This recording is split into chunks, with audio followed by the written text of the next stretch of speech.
ఏమిటయ్యా నువ్వు మాట్లాడుతున్నది? అవును సార్, ఏవైనా సితారా ఆ ఊరికి మట్టుకు రానంటుంది. ఆవిడకి ఇష్టం లేని ఏం చేసినా ప్రయోజనం ఉండదు సార్. ముందు నువ్వు ఆ సీట్లోంచి లేవయా. ఎన్నేళ్ళయిందయ్యా నువ్వు సినిమా ఫీల్డ్కి వచ్చి? ఒక యాక్టర్ రానని మొండికేస్తే లాక్కొచ్చి పడేసే అధికారం ఇలాంటి పియ్యలకు ఉండాలయ్యా. అది చేతగానప్పుడు ఏదన్నా బ్రోతల్ లాడ్జిలో ఉద్యోగం వెతుక్కోవడం మంచిది. చూడు మిస్టర్, నువ్వు హద్దులు మీరు మాట్లాడుతున్నావు. చరా, నేను మాట్లాడుతున్నాను. మరొకడైతే ఇలా అర్ధాంతరంగా షూటింగ్ ఆగిపోయినందుకు చెప్పుతూ కొట్టేవాడు. ఇదేం పునాదిపాడు పరిస్థితులు ఆడే నాటకం అనుకుంటున్నావా? సినిమా అయ్యా, సినిమా. మేము ఖర్చు పెట్టే లక్షలు చెట్ల కాయటం లేదు. ఆమెతో మా సినిమాలో ఎలా యాక్ట్ చేయించుకోవాలో మాకు తెలుసు. వెళ్ళి చూడు, ఒక యాక్టర్ కాల్ షీట్లు చూస్తూ పిఏగా పనిచేసేవాడు పవర్ఫుల్ మ్యాన్ అయి ఉండాలయ్యా. అంతేగాని ఆవిడ వెనకాలే తోకలా తిరుగుతూ ఆమె చెప్పిన దానికల్లా తల ఊపేని ఇలాంటి జోకర్ గాడు.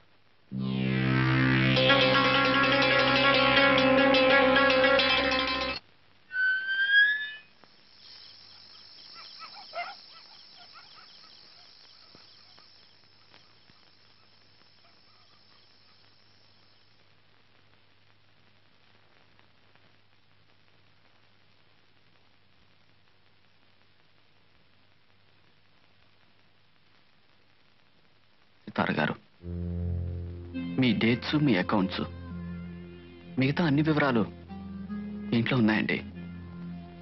ఇన్నాళ్ళు నా మీద ఉంచిన నమ్మకానికి, చూపించిన ఆప్యాయతకి నా హృదయపూర్వక నమస్కారాలు. నేనేమైనా తప్పుగా మాట్లాడితే నన్ను క్షమించండి.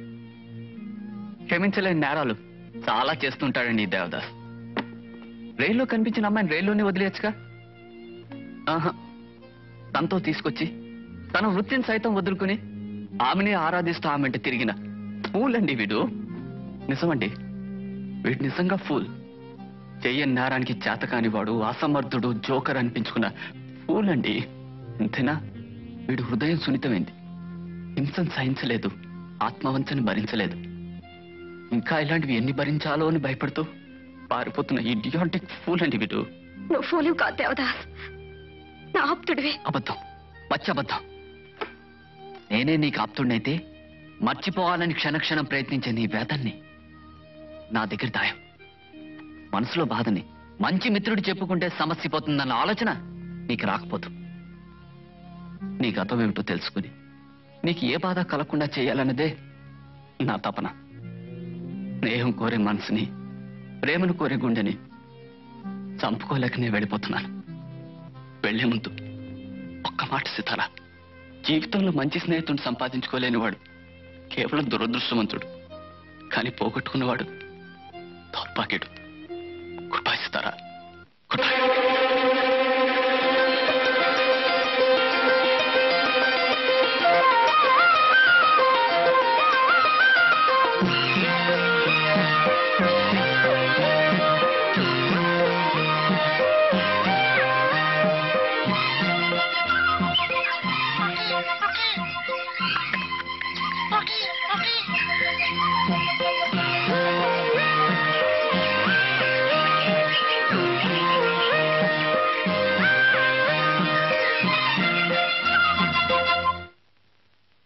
కరెక్ట్. ఇప్పుడే పోయి చావాలా? కాస్త కోటు విప్పయ్యా, ఊపిరైనా ఆడుతుంది. పర్వాలేదు లాయర్ గారు, ఉదయం బంగ్లా నుంచి బయలుదేరితే రాత్రి తిరిగి బంగ్లాకు వచ్చే వరకు కోటు విప్పను. అలా అలవాటైపోయింది. అంతా మీ నాన్నగారి తత్వమేనయ్యా. కానీ నువ్వు నడిపే వ్యవహారాలు మాత్రం ఆయనలా దర్జాగా టీవీగా లేవయ్యా. లేకపోతే నౌకర్లందరినీ మానిపించేసి బంగ్లా తలుపులు మూసుకోవడం ఏమిటయ్యా? లాయర్ గారు, బాగా ఆలోచించే ఈ నిర్ణయం తీసుకున్నాను. ఈ కోర్టు కేసు గెలిచేంత వరకు వాళ్ళెవరిని పోషించే స్థితి మాకు లేదు. It's a fact. అంత పెద్ద బంగ్లాలో ఎన్నో ఖరీదైన వస్తువులున్నా కావాల్సినంత డబ్బు లేదు. ఆ వస్తువులు అమ్ముకుంటే డబ్బు రావచ్చు, కానీ పరుగు పోతే తిరిగి రాదుగా. అందుకని పని వాళ్ళందరినీ మానిపించేశానంటావు, అంతేనా? ఎగ్జాక్ట్లీ. నీవి చాలా చిత్రమైన అంచనాలయ్యా. సర్లే, ఈ కేసు గెలుస్తావు, వాళ్ళందరినీ తిరిగి రప్పిస్తావు, నీ చెల్లెలు పెళ్లి జరిపిస్తావు. ఆ ఆశ నన్ను నడిపిస్తుంది లాయర్ గారు. మా నాన్నగారి కోరిక ప్రకారం మా వంశ ప్రతిష్ట నిలబడితే జీవితంలో నేను వేరే సాధించాల్సిందంటూ ఏం లేదు. నీ నమ్మకం నిన్ను మోసం చేయదులేవయ్యా. ఆ రోజు ముత్యాలరావు అప్పులు పాలై అతని ఆస్తి జప్తు చేస్తూ ఉంటే అతనికి సాయం చేద్దామని మీ నాన్నగారు అడ్డుపడి ఆ భూమి కొన్నారు. ఇవాళ ముత్యాలరావు కొడుకులు శుభ్రంగా ఆ డబ్బుతో అప్పులన్నీ తీర్చుకున్నారు. ఓ రైసు మిల్లు కొనుక్కొని బాగుపడి ఇవాళ అమ్మకం చెల్లదు, ఆ భూమి మాది అని చెప్పి దావా వేస్తారా? ఎంత అన్యాయమయ్యా. పర్వాలేదులే, ఈ వివరాలతో పాటు ఆ జప్తుకి సంబంధించిన కోర్టు అటాచ్మెంట్ ఆర్డర్ కూడా మనం కోర్టులో దాఖలు చేస్తే ఈ కేసు తప్పకుండా మనమే గెలుస్తాం. ఎక్కడో ఉంటుందయ్యా బంగ్లాలో. రేపు వచ్చినప్పుడు తీసురా. ష్యూర్. అన్నట్టు మా చెల్లెలు కోకిలికి రామవరం రాజా గారి సంబంధం ఖాయం చేస్తున్నాను. రామవారం సంబంధం? చందర్, నేను ఇలా అంటున్నాను మరోలా అనుకోకు గాని పరమ ఛాందసులయ్యా వాళ్ళు. ఈ రోజుల్లో కూడా ఇంకా ఘోషాలు పరదాలు ఏమిటాయి? స్త్రీని 4 గోడల మధ్య బంధించి ఆ చీకట్లోనే మగ్గి చావమనడం ఘోరమయ్యా. ఆ రేగులపాడు సంబంధం మంచిదనుకుంటా. ఆలోచించు. మాకు సరిపోయేది రామవరం వారితోనే. పరదాలు ఘోషాలు మా రాజవంశపు సాంప్రదాయాలు. మా వంశంలో పుట్టిన స్త్రీ అవి పాటించి తీరాలి. సాంప్రదాయమే అంటున్నావు గాని ఆ చీకటి గోడల మధ్య మీ స్త్రీలు పడే హింస గమనించావా? సాంప్రదాయం మీద గౌరవమే ఉంటే అది హింస అనిపించదు. అయినా వాళ్ళ కాలక్షేపం కోసం సంగీతం, నాట్యం నేర్పిస్తాం. మా చెల్లి కూడా వాటితోనే కాలక్షేపం చేస్తోంది అని నువ్వనుకుంటున్నావు. కానీ స్వేచ్ఛ కావాలని ఆమె కోరుకోవచ్చుగా. స్వేచ్ఛ కోసం సాంప్రదాయాన్ని నాశనం చేసుకోవాలని ఆమె కోరుకోవచ్చు సార్. 100కి 100 పాళ్ళు మా చెల్లి నాలానే ఆలోచిస్తూ ఉంటుంది. ఎందుకంటే మా ఇద్దరిది ఒకే రక్తం గనక.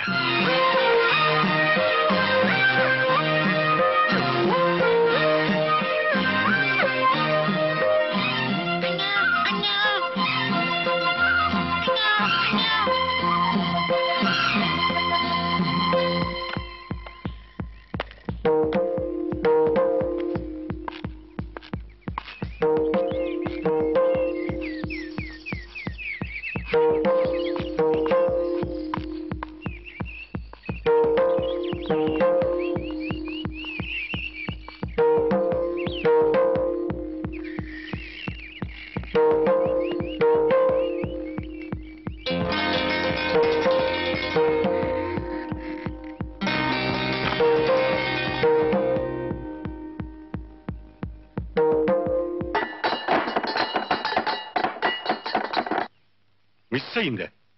నో. అవును లాయర్ గారు, ఆ నకలు మా ఇంట్లో కనిపించట్లేదు. మీరు చెప్పిన ఆఫీసులో కూడా లేదు.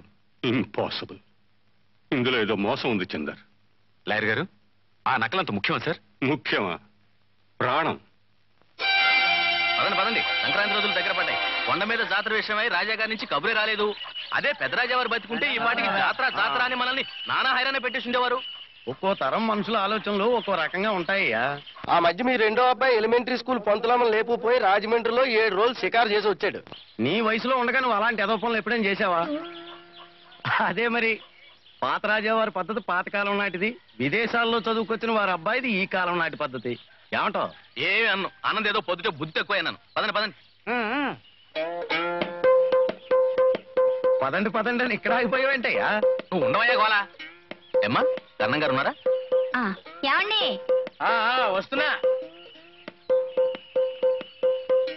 నువ్వు లోనకెళ్ళు. పదండే. అర్ణం గారు, ఇలా అంటున్నానని మీరు అపార్థం చేసుకోకపోతే ఈ వయసులో మీకు 3వ పెళ్లి ఎందుకండి? అందులోనూ చదువుకున్న అంత అందమైన ఆడపిల్లని. అవన్నీ నీకెందుకయ్యా? ఏదో నీ సొంత చెల్లెల్ని చేసుకుని గొంతు కోసేసినట్టు. చిచ్చా, నా బాధ అది కాదండి. గోదావరి ప్రాంతం వాళ్ళకే గుండె జబ్బులు వస్తున్నాయని ఈ మధ్య రేడియోలో చెప్పారు కదా. మరి మన కరణం గారికి కూడా ఏ అర్ధరాత్రో చెప్పా చేయకుండా గుండె జబ్బు వచ్చేసి కుర్చీలో పడుకున్న మనిషి పడుకున్నట్టే పోయారనుకోండి. ఆహా, మరి అప్పుడు ఆ పిల్ల బతుకు ఏమైపోవాలండి? ఇదిగో నిన్ను. అబ్బిబే, మున్సబు తాటాకులు కట్టం ఇక ఆపోయా. చిచ్చా, పదండి రాజాగారి బంగ్లాకి. అదండి. రాజా గారు ఏంటయ్యా ఆ పిలిపేంటి? ఓట్టు బంట్రోతు ముద్దాయని పిలిచినట్టు కాస్త మర్యాదగా దగ్గరికి వెళ్ళి పిలువు. రాజా గారు కంగారేంటి? ఆ పిలిపేంటి? ఏదో పెద్ద పులేదో ఎంట జరుగుతున్నట్టు. లోపల ఆయన చేతిలో తుపాకు ఉంటది. చిరాకేస్తే పేలుస్తాడు. అంతే, పెట్టి రాలిపోయి రాలిపోతాం. కర్మ కర్మ. పూర్వం రోజుల్లో అయితే వచ్చేపోయే జనంతోనూ పని వాళ్లతోనూ కళకళ్లాడుతుండేది ఈ బంగ్లా. ఇప్పుడు ఈయన మూసుకు కూర్చున్నారు. వీరికి చుట్టూ తిరిగే పని వాళ్ళన్నా సంప్రదింపులకు వచ్చే మనలాంటి జనం అన్నా చిరాకు ఎక్కువట. ఇందాక చెప్పాను కదా, ఈ తరం రాజావారి అభిరుచిది. ఏం అభిరుచో? వీరు పెళ్లి చేసుకుని పిల్లల కంటేనే రేపు వచ్చే కొత్త తరంతో కళకళ్లాడిపోతుంది ఈ బంగ్లా. లేకపోతే ఈ వంశం ఎంతో సరి. ఒకటి రాజా వారికి నేను రాజాగారు నమస్కారం నమస్కారం రాజాగారు. నమస్కారం. ఏమిటి? అదేనండి, జాతర రోజులు దగ్గర పడ్డాయి కదండి, తమతో మాట్లాడదామని. ఓ, నేను పనుల మీద రోజు రాజమండ్రి వెళ్ళడం మీకు కబురు చేయడం మర్చిపోతున్నాను. అన్నట్టు ఎంత అవుతుంది ఖర్చు? 7,000 అయిందండి. ఇప్పుడు సున్నం ఎదురు బొంగులు వేలాది పెరిగిపోయింది కదండి, రమారమి 10,000 కావచ్చండి. అది ఓ 10 రోజులు వచ్చి తీసుకెళ్ళండి. చిత్తమండి. మరి సెలవండి. మరి సెలవండి.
మనకి మిగిలింది పరువు ఒక్కటే చందారు. ఆస్తిని విలాసాల కోసం నాశనం చేసి కొడుక్కి దరిద్రం మిగిల్చి వెళ్తున్నాను. నువ్వు తిరిగి దీన్ని నిలబెట్టాలి. నీ ఆఖరి క్షణం వరకు మన పరువు కాపాడు చందారు. కాపాడుతావు కదా?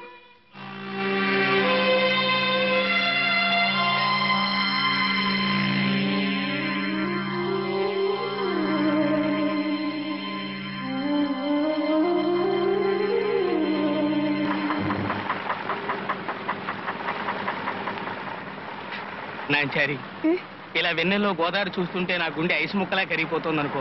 ఎంట మండిపోతుంటే వెన్నెలంటావేంటి? నువ్వు నా పక్కన కూర్చుంటే ఈ వీరాస్వామికి ఎండే వెన్నెల, ఈ లంచియే ఊయల. ఈ బల్లే ముళ్ళకంప రేవే వాళ్ళకాడు. నాకు నీ పక్కన కూర్చుంటేనే. అసలు వేదకాలం నుంచే మా పగటి వేషగాళ్ళు వచ్చారు. బుర్ర కథలు వచ్చాయి, ఆ తర్వాత నాటకాలు వచ్చాయి, ఆ తర్వాత సినిమాలు వచ్చాయి, ఆ తర్వాత రేవు ఎప్పుడు వస్తుంది బాబు? అడ్డు కొట్టకండి అన్నానా? ఎప్పుడు వస్తుంది రేవు అంటున్నా.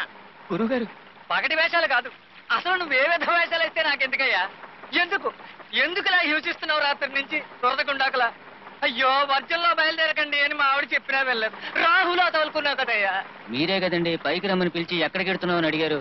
ఎరక్కపోయారుగా, లటక్కని తగులుకున్నావు. పొరివితో తగొక్కున్నానయ్యా. ఏమిట్రా గొడవ? చూడండి వీరస్వామి గారు. అరే, నా పేరు మీకెలా తెలుసు? తెలుసండి.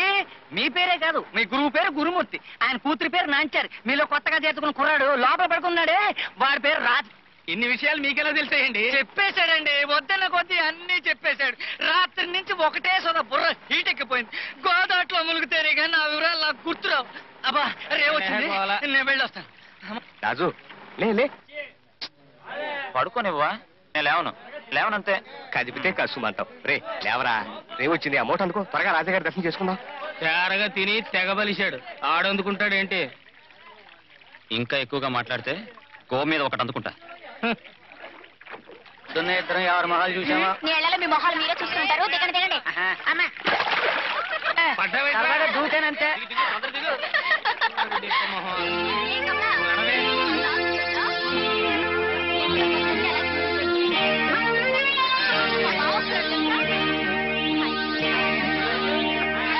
ఎండ మండిపోతుంటే ఎవరహే వెళ్ళు?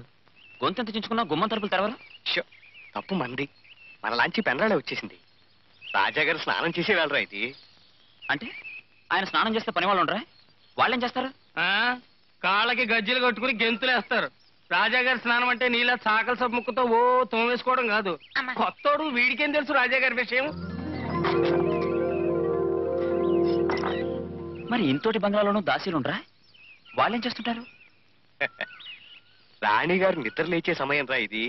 దాసీలు ఆమె ఎటెళ్తే అటు కాలు కింద పడకుండా ముక్కుములు గొడ్డలు పరుస్తారంట. ఎందుకు? సద్దన్నం తిన్నాక మూతి తుడుచుకోవడానికి. మారాళ్ళు మరి మనలాగా పెంట దెబ్బల మీద కంకర కొట్ల మీద తిరుగుతారనుకుంటున్నాడు కొత్తోడు. అసలు వీడికి ఏం తెలుసని ఆ మారాళ్ళు ఇంకా పట్టు పరుపుల మించే లేవరు. చూడండి, మీరు ఇలా లోపలికి దూరి చూసినట్టు కథలు చెప్తూ ఇంకో అరగంట ఎండలో నిలబెట్టారంటే నే తిరుగులని చెక్కేస్తాను. వస్తున్నారు.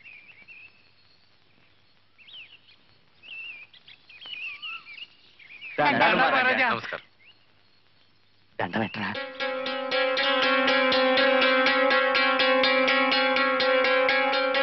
ఏం వీరస్వామి, బాగున్నావా? చిత్తం అంతా తమదయ్యా.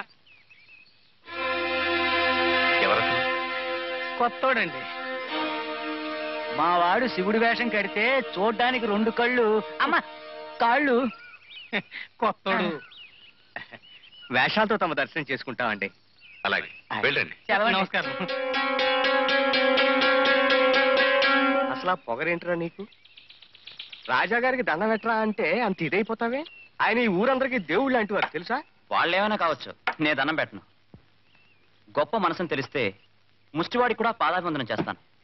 ఆటపాట తెలియడమే కాదు, మాలా కొంచెం మంచి మర్యాద కూడా తెలియాలి. అవునవును, నీకెంత మర్యాద ఉందో ఆ రేవులోని దారులను చూశానులే. కొంచెం తప్పుకోమంటుంటే వేషాలు వేసి అడుక్కునేవాళ్ళం. చక్రవర్తి బిడ్డలం కాదు కదా చెడపట్లాడటానికి. మన చేతిలో విద్య ఉంది, కష్టపడి వేషాలు వేస్తాం. నచ్చితే బహుమతిస్తారు, లేకపోతే లేదు. అంతేకాని కాళ్ళ మీద పడిపోయి కాకాలు పట్టడం నాకు ఇష్టం లేదు. కొంచెం తప్పుకో. నువ్వేమిట్రా డిప్మోహన్ నువ్వును? ఆ దక్షిణ వైపుగా తోడవచ్చుగా. తప్పుకో. మనకి గదులు బంగళాలు చాలా బాగా తెలుసు. ఎక్కడ ఏ గుమ్మం ఉందో, ఏ దర్వాజా ఉందో ఏమీ తెలియని కొత్త వాళ్ళు మనల్ని అడిగి తెలుసుకోవచ్చు. ఇక్కడ ఒకప్పుడు మహారాజులు ఉంపుడు గత్తులు ఉండేవారు. సెంట్ల వాసనలు బట్టి అనుకున్నాను. 100 ఏళ్ల నాటి సెంట్లు ఇంకా వాసన వస్తున్నాయి అంటే నీకు? మట్టిని చూసి మనుషుల కథలు చెప్తున్నావుగా, నీ మాటలు బట్టి వాసనలు చెప్పేయచ్చు. సరేలేవే గోల. అసలు ఈ గదిలో ఏమిటి ఏమైంది? ఎక్కడ ఏ గుమ్మం ఉందో, ఏ దర్వాజా ఉందో నిన్నే అడగాలి. ఎంతైనా కొత్తవాణ్ణి కదా.